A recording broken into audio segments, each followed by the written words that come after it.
السلام علیکم نحمد و نصلی علی رسول کریم اما بعد۔ دیکھتی آنکھوں سنتے کانوں کو رائے ظفر جراز سلام عرض کرتا ہے۔ عزیزان وطن، جس طرح میں اپنی سابقہ ویڈیوز میں بھی کہہ چکا ہوں کئی بار کہ پاکستان کے اوپر عذاب الہی ہے، چاہے آپ مانو یا نہ مانو، اور یہ عذاب جو ہے وہ بیسک ضروریات کا مہنگا ہونا، نایاب ہونا، پٹرول مہنگا ہو گیا، آٹا مہنگا ہو گیا، ہر چیز، گوشت مہنگا ہو گیا، اور پاکستان آٹو پائلٹ پہ چل رہا ہے۔ عوام صرف حلق سے نیچے نیچے آواز نکالتی ہے، روتی ہے، لیکن ساتھ خائف اتنی ہے کہ ہم پروٹیسٹ کے لیے باہر نکلیں گے تو ہمیں جیل میں بند کر دیا جائے گا یا غائب کر دیا جائے گا۔ آرمی چیف صاحب، یہ آپ کی صحت کے لیے بھی یہ آواز اچھی نہیں۔ آپ کام بہت اچھے کر رہے ہیں، آپ نے انٹرسٹ لیا، ڈالر نیچے آیا، اور اللہ کرے پٹرول جو ہے وہ بھی نیچے آئے، لیکن مجھے نہیں لگتا کہ یہ مہنگائی پہ قابو ڈال سکیں۔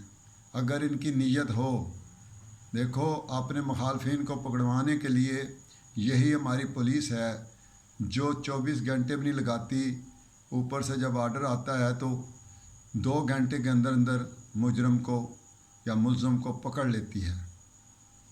یہی پولیس ہے ہماری، یہی ایجنسیاں ہماری ہیں۔ کیا اگر یہ مہنگائی پہ کنٹرول کرنا چاہے تو کر سکتے ہیں؟ بجلی کے بلوں کا عذاب انتہائی شدت اختیار کر گیا ہے۔ ابھی 4 دن پہلے 1 روپیہ 86 پیسے، اب 3 پونے 4 پہ اب بجلی بڑھا دی ہے۔ یہ پبلک زندہ درگور ہو گئی ہے۔ اللہ کا یہ حکم نہیں ہے کہ یہ اپنے لب کھولیں یا باہر نکلیں اور اس نظام کو بدلیں، ان لوگوں کو بدلیں، ان لوگوں کے پیچھے بھاگیں۔ یہ جو لٹیرے ہیں، ڈاکو ہیں، تو کون ان کو سزا دے گا؟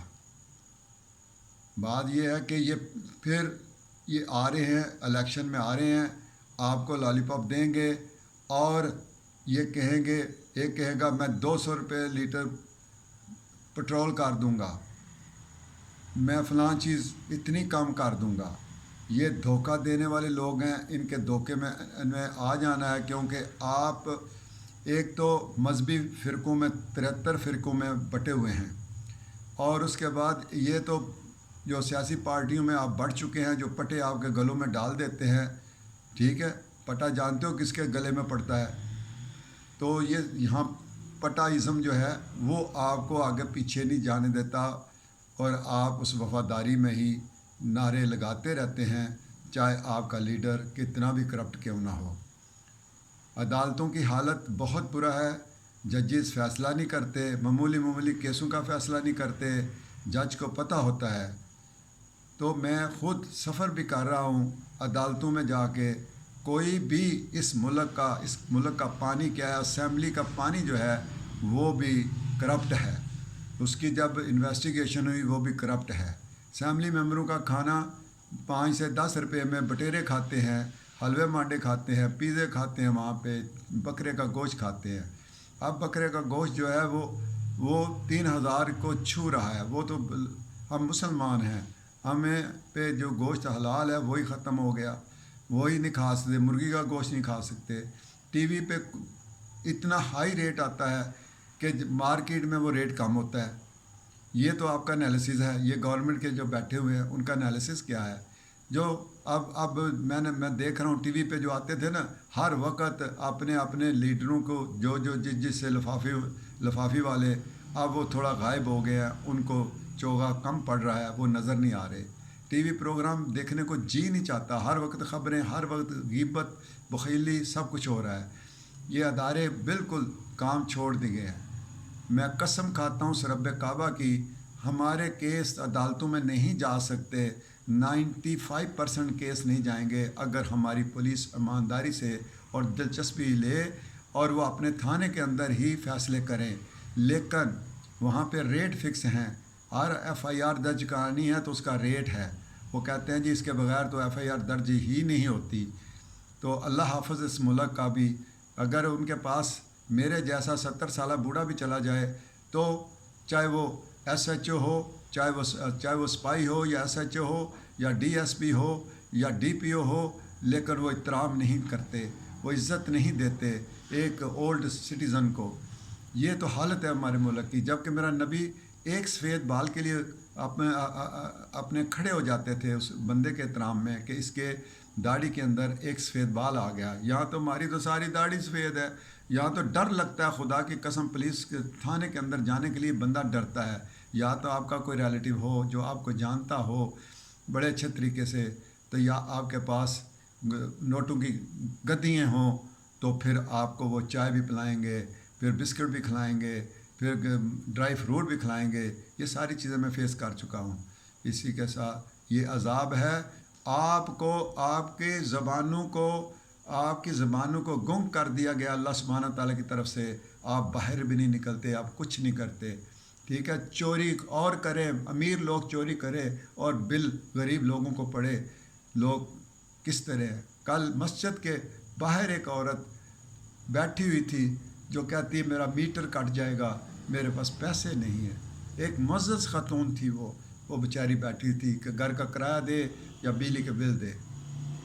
تو آرمی چیف صاحب, خدا کے لیے میں کہتا ہوں کہ تمام اداروں میں ہیڈ لگا دو آرمی کے پیپل, اور ملک آپ کے پاس صرف 3 سال ملک رہے گا تو سدھر جائے گا یا خراب ہو جائے گا, کیونکہ آپ بھی 3 سال کے بعد خراب ہوتے ہیں.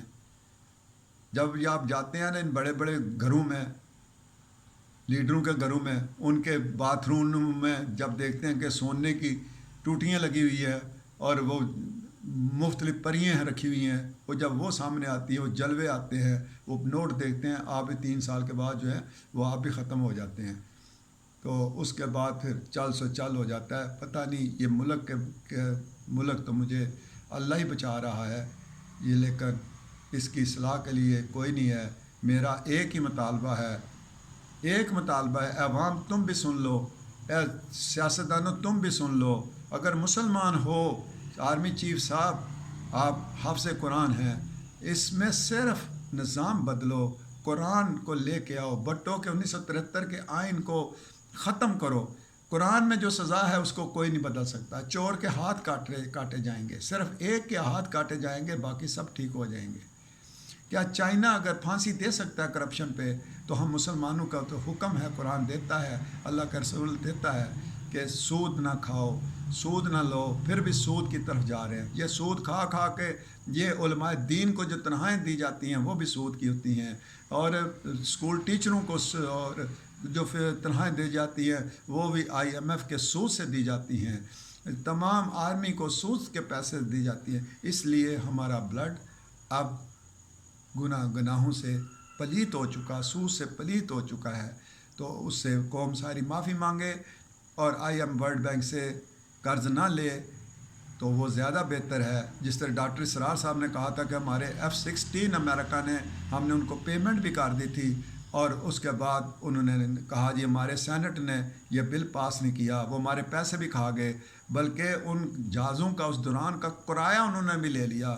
تو آپ کیوں نہیں سینٹ میں, اسمبلی میں بل پاس کرواتے کہ سود کے پیسے نہیں لینے, اور جو لے چکے ہیں جب ہوں گے تو دیں گے ہم آپ کو. ٹھیک ہے, یہ بل پاس کروا لو, امریکہ کو فالو کرو.